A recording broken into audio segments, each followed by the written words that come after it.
নমস্কাৰ বাৰ্তালাপ অনুষ্ঠানটিলৈ সমূহ দৰ্শক শ্ৰোতাক আন্তৰিক স্বাগতম জনাইছোঁ। আজি আমি আছোঁ পশ্চিম চিয়াং জিলাৰ সদৰ ঠাই আলোৰ পৰা ঠিক 20 কিলোমিটাৰ আঁতৰত মেচুকা যোৱা যিটো আমাৰ পথ সেই পথৰেই যোৱা পথত আমি 20 কিলোমিটাৰ আঁতৰত কাম্বা বুলি থকা ঠাইত আমি তাত আছোঁ আৰু এই ঠাইত আমি লগ পাইছোঁ এগৰাকী বিশিষ্ট কৃতি শিক্ষক অৱসৰপ্ৰাপ্ত কৃতি শিক্ষক তথা বিশিষ্ট সমাজকৰ্মী তাকে কাৰবাদেৱৰ সৈতে। নমস্কাৰ। নমস্কাৰ। আপোনাক আমাৰ আজিৰ অনুষ্ঠানটিলৈ স্বাগতম জনাইছোঁ। ধন্যবাদ। প্ৰথমে সুধিম আপোনাৰ জন্ম ঠাই ক'ত হৈছিলে আপোনাৰ জন্ম? মোৰ জন্ম ঠাই কাম্বাৰ চাৰ্কলৰ ভিতৰতেই কাৰগা বুলি এখন গাঁও আছে,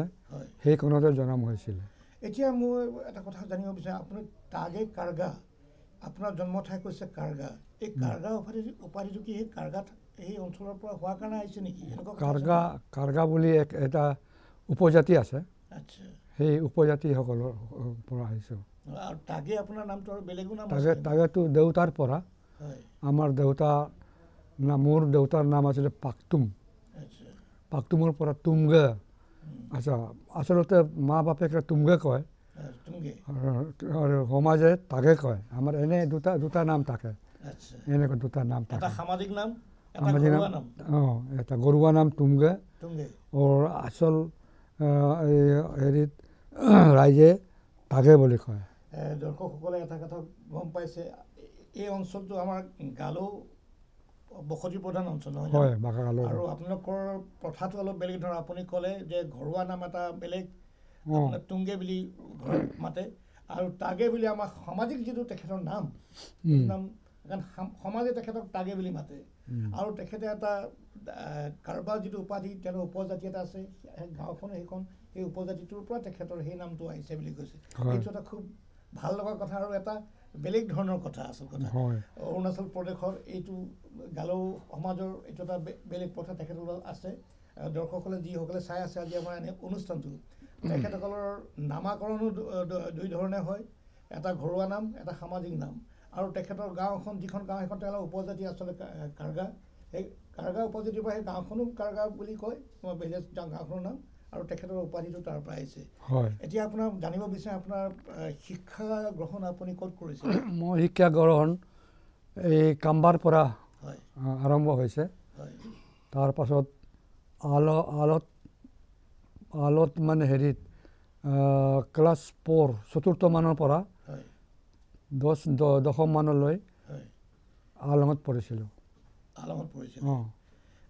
আলঙত তেতিয়া আপুনি পঢ়িছিলে যে আপুনি ইমান শুদ্ধকৈ অসমীয়া উচ্চাৰণ কথা কৈ আছে, সেই সময়ত আপোনালোকৰ তাত মাধ্যমটো কি আছিলে? সেই সময়ত আমাৰ অসমীয়াই আছিলে, আৰু আজিকালি হিন্দী আৰু ইংলিছ সেইবোৰ কয়, কিন্তু অসমীয়া ক'বলৈ আমাৰ বেছি ভাল লাগে। খুব ডাঙৰ কথা এটা কৈছে তেখেতে, যে অসমীয়া ক'বলৈ আমাৰ বেছি ভাল লাগে। আচল কথা, আমি 7 ভনী যিটো কওঁ, এতিয়া 8 ভনী আমাৰ ছিকিমখনো আমাৰ জোৰে 7 ছিষ্টাৰ আমাৰ যি 7 ভনী, আৰু অসমখন মানে প্ৰথম ডাঙৰ ভনী আছিল, আচলতে ডাঙৰ ভাই। গতিকে আমাৰ অৰুণাচলখনো এটা সময়ত অসমতে আছিল, বৃহত্তৰ অসমৰ বৰ অসমৰ এটা অংগ আছিলে, পিছলৈ অৰুণাচল হৈছিলে। তেখেতে ইমান ডাঙৰ কথা এটা কৈছে যে আমি অসমীয়া বা অসমীয়া ক'বলৈ আমি ভাল পাওঁ, বৰ ভাল কথা এটা। আপুনি কথা ইমান ধুনীয়াকৈ অসমীয়া কথাখিনি কৈ, এতিয়া আপোনালোকৰ এই অঞ্চলত অসমীয়া কথা চৰ্চাবিলাক আগৰ তুলনাত কম হয় কিজানি?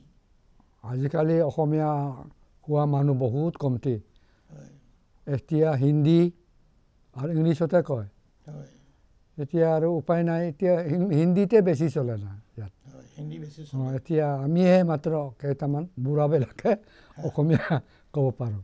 আপুনি অসমীয়া বৰ সুন্দৰকৈ মানে সবলভাৱে অসমীয়া ভাষাটো ইমান ধুনীয়াকৈ, তাকো আমি আহিছোঁ ইমান দূৰত, দূৰ মানে কি, পাহাৰৰ পৰা ইমান ওপৰত আহি এনেধৰণৰ ব্যক্তি আমি পাম যি অসমীয়া ভাল পায়, অসমীয়া ভাষা কৈ ভাল পায়, আৰু অসমীয়া ভাষা পঢ়িছিলে, আপোনালোকে চৰ্চা কৰিছিলে। এটা আমাৰ 7 ভনী হিচাপে যিটো টান আছে আমাৰ, সেই টানটোৰ কথা আপুনি ইমান ধুনীয়াকৈ প্ৰতিপন্ন কৰিছে কথাটো। আপুনি পঢ়া শুনা কৰিলে, তাৰপিছত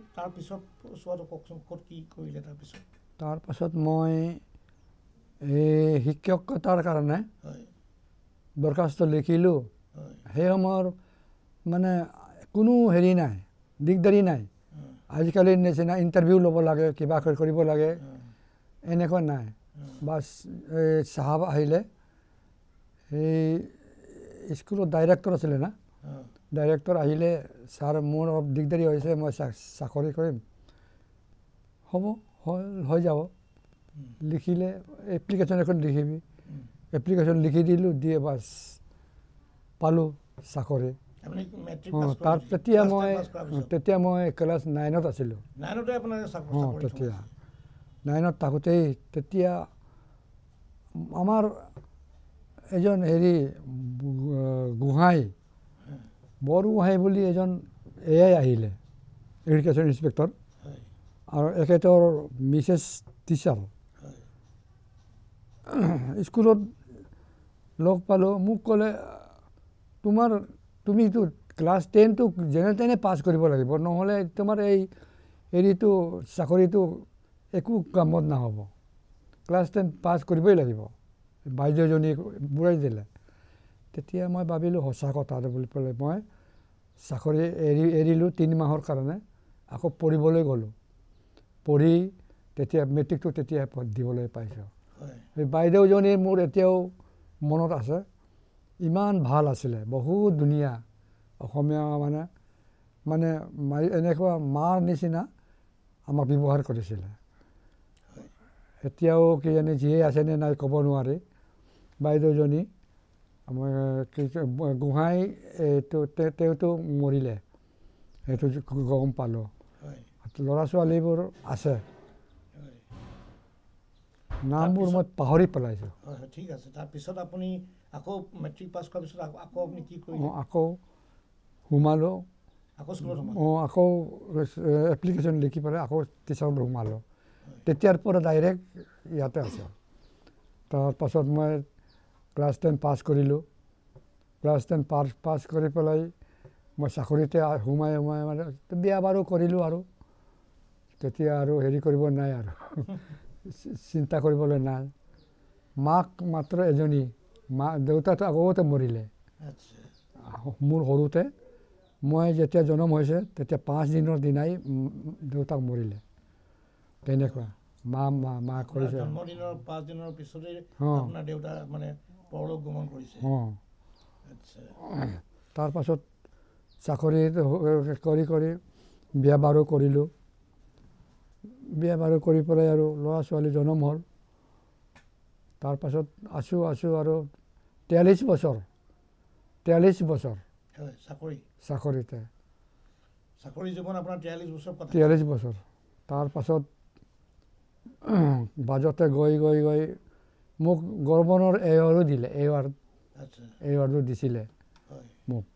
সেইকাৰণে আপুনি আমাৰ অনুষ্ঠানৰ আৰম্ভণিৰে কৈছিলোঁ যে আপুনি এগৰাকী কৃতি শিক্ষক বুলি কাৰণ কেলৈ আপোনাক গভৰ্ণৰে আপোনাক এৱাৰ্ড দিছে পুৰস্কাৰ দিছিলে আপোনাক সন্মান দিছিলে আচলতে সন্মান তাৰপাছত গভৰ্ণৰ এৱাৰ্ড দিলে তাৰপাছত আকৌ গৈ মোক হেৰি হ'ল ট্ৰেইনিঙত পঠালে ট্ৰেইনিং পাছ কৰাৰ পাছত তেতিয়া কি হ'ল মানুহ বেছি নাছিলেতো ক্লাছ 10 পাছ কৰা মানুহ বেছি নাই মই চিলেকশ্যন গ্ৰেডো পালোঁ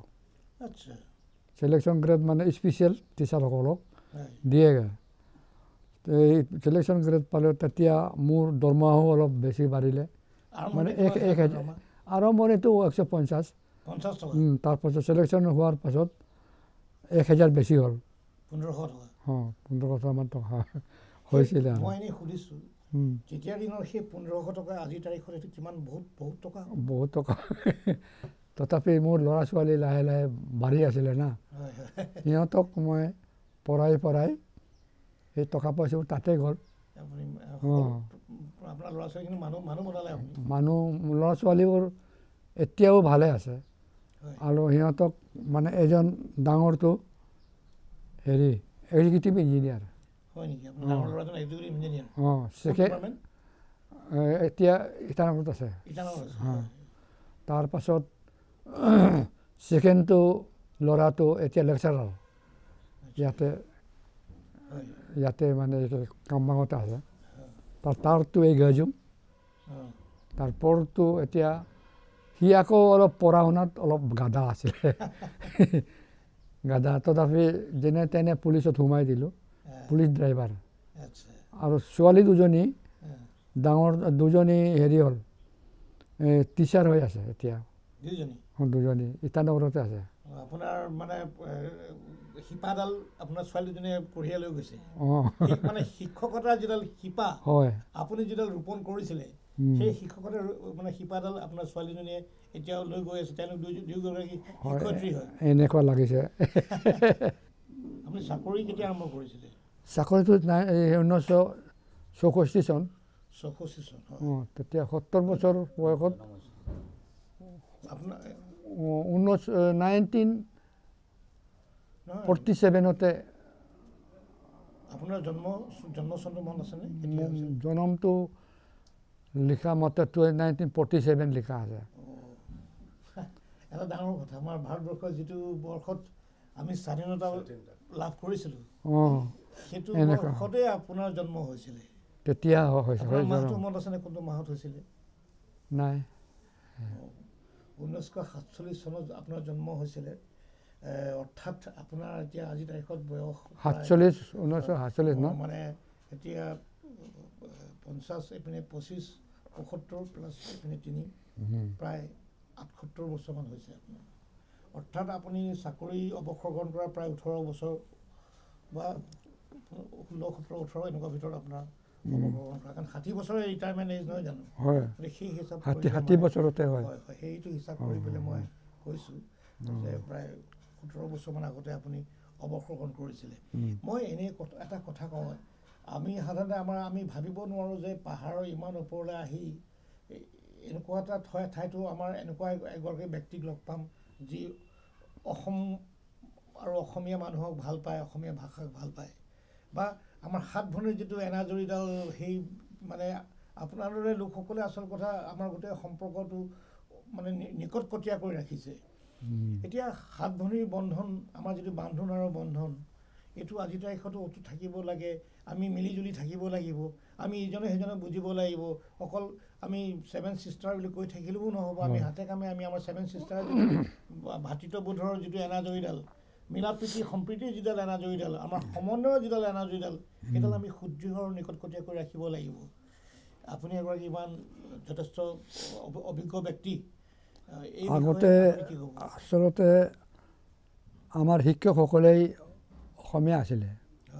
তেওঁলোকে আমাক ইমপ্ৰেশ্যন দিলে যে ভাৰতবৰ্ষ বুলি পেলাই ভাৰতবৰ্ষ বুলি এখন দেশ আছে তাৰ ভিতৰতে অসমো এখন প্ৰদেশ সেই অসম প্ৰদেশৰে আমি মানুহ আৰু আমি অৰুণাচলখন মানে অৰুণাচল নহয় তেতিয়া নেফা কয় নেফাত নেফাত মানে মানুহক শিক্ষা দিবলৈ আহিছোঁ আৰু আমাক ক'লে তোমালোকে পঢ়ি শুনি অলপ ভাল হ'ব লাগে এনেকৈ কৈছিলে আমাক আমাৰ টিচাৰসকলে আমাক বহুত ইমপ্ৰেশ্যন দিছিলে আচলতে অসমীয়া টিচাৰ আজিকালিৰ মানুহটো হেৰি নহয় আগৰ অসমীয়া মানুহৰ নিচিনা নহয় আমাক ইমান ধুনীয়াকৈ ব্যৱহাৰ কৰে আৰু ল'ৰা ছোৱালী মোৰ একদম যি পঢ়িবলৈ আহে আমি নিজেওতো টিচাৰ আছিলোঁ আমিও অলপ চলপ ল'ৰা ছোৱালীক মাৰিছিলোঁ কিন্তু আমাৰ টিচাৰসকলে একো আমাক শাস্তি দিয়া নাই এনেকুৱা মানে আমাৰ টিচাৰসকল আছিলে সেই টিচাৰৰ নাম এতিয়া অলপ মনত পৰিছে লীলেশ্বৰ গগৈ এজন লীলেশ্বৰ গগৈ আৰু এটা বৰা তিলেশ্বৰ বৰা তেওঁলোকে আমাক ভালকৈ শিকাইছিলে পঢ়া শুনা কৰাটো মই এটা কথা আকৌ আপোনাক সুধিব বিচাৰিছোঁ যে আপোনালোকে এইটো অঞ্চলত বহু বছৰ ধৰি আছে আপুনি ইয়াৰ য'ত যেনেকৈ ধৰণে ইয়াৰ যিটো মানে উত্তৰণ এই অঞ্চলৰ উত্তৰণটো যিটো বা ইয়াত পৰ্যটনৰ যিটো বিকাশ হৈছে মানুহে এতিয়া যেনেকৈ ঢাপলি মেলিছে এইবিলাক ঠাইলৈ আহিবলৈ কাৰণে কাৰণ কাম এনেকুৱা শান্ত ইমান সাম্য নম্ৰ শান্ত মানুহবিলাকো সাম্য নম্ৰ পৰিৱেশটো ইমান শান্ত আৰু ইমান সুন্দৰ এটা নৈসৰ্গিক সৌন্দৰ্যৰে ভৰপূৰ এইটো অঞ্চল তেতিয়া আৰু এতিয়াৰ পাৰ্থক্যটো কিমান কি দেখিছে আপুনি চকুৰ আগত চব দেখি আছে আপুনি এতিয়া কি ক'ব আগৰ তেতিয়াৰ সেই আলো বা আপোনাৰ এই মানে পশ্চিম চিয়াং জিলা পূব চিয়াং জিলা আমিতো সেনেকৈ আহিব লাগে আচলতে এই চিয়াং হৈ আমি ৱেষ্ট চিয়াং সোমালোঁ গতিকে এই পৰিৱৰ্তনটো আপুনি কেনেকুৱা দেখিছে আগতকৈ পৰিৱৰ্তন বহুত পৰিৱৰ্তন হৈছে ইয়াত আচলতে নেফা হৈ থাকোঁতে চিয়াং তেনেকৈ ইষ্ট ৱেষ্ট কিবা চিয়াং নাছিলে মাত্ৰ চিয়াঙে আছিলে অঁ আমি চিয়াঙৰে মানুহ তেতিয়া আমি গালতো আমি চিয়াঙৰে মানুহ আৰু চবকে আমি আদি বুলি কৈছিলোঁ আজিকালি এই নিচি কি আদি গাল কৈছোঁ কিবা কিবি এইটো ইমান ভাল নহয় এতিয়া ভাগ হোৱাটো ইমান ভাল নহয় পলিটিক্সে কৰিছে হ'বলা সঁচা এই পলিটিকেলৰ কথা তথাপি আৰু এটা কথা মই আপোনাক আৰু ক'ম দেই আমাৰ এগৰাকী অসমৰ বা ভাৰতবৰ্ষৰ এগৰাকী অতিকৈ বৰেণ্য সংগীত শিল্পী সুধাকন্ত সংগীত সূৰ্য ভাৰতৰত্ন ডক্টৰ ভূপেন হাজৰিকাদেৱে অৰুণাচলক লৈ বহুকেইটা গান তেখেতে ৰচিছিলে গাইছিলে তাতে চিয়াং জিলাৰ কথা চিয়াং নদী চিয়াং আপোনাৰ গালো সকলো ৰাইজৰ এই গানটোৰ কথা মনত পৰিছে কিন্তু ভূপেন হাজৰিকাই তেতিয়াই কিন্তু আমাক গোটেইখিনি সামৰি তেখেতে কিন্তু চিন্তা কৰি আমাৰ যিটো মানে বান্ধোন তেতিয়াই তেখেতে কিন্তু এইটো মানে অটুট বান্ধোন হৈ থাকক আমি সাত ভনী বৰ অসম আমি মিলিজুলি থাকিম হৈছে ভাগ ঠিক কিন্তু আমি এক হৈ থাকিম আমি সাত ভনী হৈ থাকিম এই ভাৱেই তেখেতে কিন্তু চব সৃষ্টি আজি কৰিছিলে সেইবিলাক গীতৰ কথা আপোনালোকক এই অঞ্চলৰ মানুহবিলাকক বা আপোনালোকক প্ৰভাৱিত কেনেকৈ কৰিছিলে বাৰু ভূপেন হাজৰিকাই ভূপেন হাজৰিকাৰ গানটো আমি সৰুতে গাইছিলোঁ খুব গাইছিলোঁ আজিকালি পাহৰিছোঁ আৰু ভূপেন হাজৰিকাৰ নিচিনা আৰু যদি মানুহ হোৱা হ'লে আৰু উন্নতি হ'লে তেনেকৈ ভাবিছোঁ মানে তেখেত মৰি গ'ল না তথাপি কি কৰিব এইটো ভগৱানৰ কথা আৰু এই অসম আৰু এই অৰুণাচল ইয়াত থকা মানুহ আচলতে অসমীয়া মানুহক বেয়া নাপায় অসমীয়া মানুহৰ লগত মিলিজুলি থাকিবলৈ মন কৰে আজিকালি কিছুমান বদমাছ মানুহ থাকে না তেওঁলোকে মানে বদমাছ হেৰিটো আনে মানুহৰ সৰ্বসাধাৰণ যিখিনি মানুহ আছে সেই মানুহখিনি অসম বা অসমীয়া মানুহৰ লগত মিলিজুলি থাকিবই বিচাৰে বা আমাৰ যিটো সমন্বয় যিটো আমাৰ একতাৰ যিটো এনাজৰীডাল সেইডাল আজিৰ তাৰিখলৈকে মানে এতিয়া আপোনাক আহি দেখিছোঁ এতিয়া আপোনাৰ লগত কথা পাতিটো গম পাই আমি আপোনাকতো মোৰ অৰুণাচলৰ মানুহৰ লগত কথা পাতিছোঁ যেন লগাই নাই আচল কথা আমি এগৰাকী অসমীয়া মানুহক আৰু আপুনিতো ডাঙৰ কথাই কৈছিলে আৰম্ভণিতে আমাক পঢ়াইছিলে অসমীয়া মানুহে আহি পঢ়াইছিলে বা অসমীয়া সেইটোৱে আছিলে আমাৰ ইয়াত এতিয়া কিবা কাৰণে অলপ ভাগ হৈছে আৰু চব কাৰণেই প্ৰশাসনিক ব্যৱস্থাটো আৰু ভালকৈ চলাবলৈ কৰিবলৈ কাৰণে আৰু নিজস্ব যিটো জাতীয় সত্তা সেইটো কৰিবলৈ কাৰণে এইবিলাক লাগিব কিন্তু আমাৰ মানে মিলাৰ প্ৰীতিটো যিটো একতা যিটো সমন্বয় সেইটো কিন্তু আমাৰ আগৰ নিচিনা থকাটো বাঞ্ছনীয়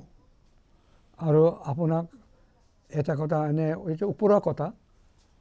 প্ৰথম কাম্বা স্কুলখন হৈছিলে ইয়াতে এইখিনিতে জেগাতে ইয়াতে আছিলে স্কুলখন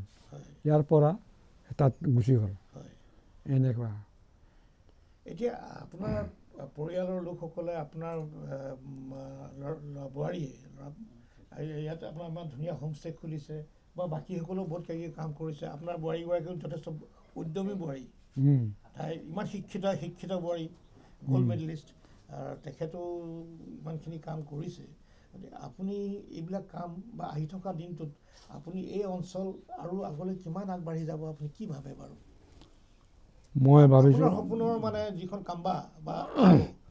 এই অঞ্চল আপুনি বহুত দেখিলে ন এতিয়া আপুনি নিজে ক'লে যে আগতকৈ বহুত পৰিৱৰ্তন হৈ গ'ল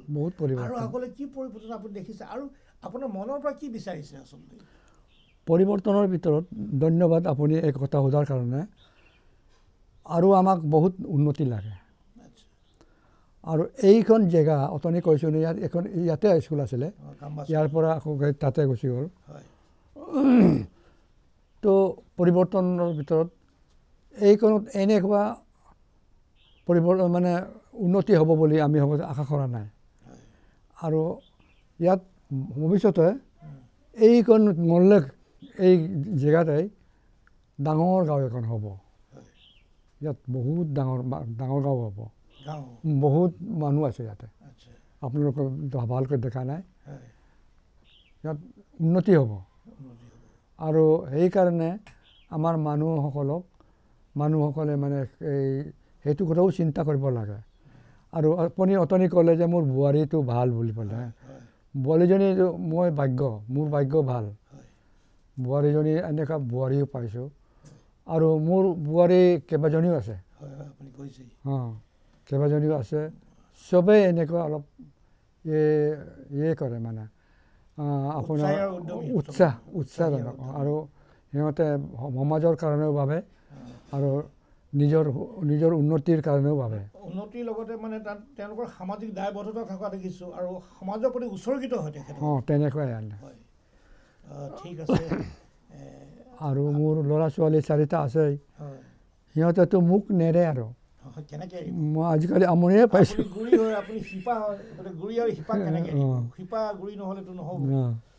এতিয়া সিহঁতে ডাঙৰ হ'লে আৰু মানে ভৱিষ্যতত সিহঁতে যাতে উন্নতি কৰিব পাৰে তাকে মই চিন্তা কৰি আছোঁ। আপুনি যিটো আশা কৰিছে, আপোনাৰ আশা আৰু আপোনাৰ সপোন বাস্তৱায়িত হওক। আপুনি যিখন কামবা অৰুণাচল প্ৰদেশৰ এই অঞ্চলটো আপুনি উন্নতি কামনা আশা কৰিছে, সেইটো আপোনাৰ আশা যেন ফলপ্ৰসূ হয়, যেন ই বাস্তৱায়িত হয়, তাকে কামনা কৰিছোঁ। ধন্যবাদ। আকৌ আপোনাৰ লগ পোৱাৰ আশা থাকিল। আজিলৈ তেন্তে আপোনাৰ পৰা বিদায় লৈছোঁ। ধন্যবাদ। নমস্কাৰ। নমস্কাৰ।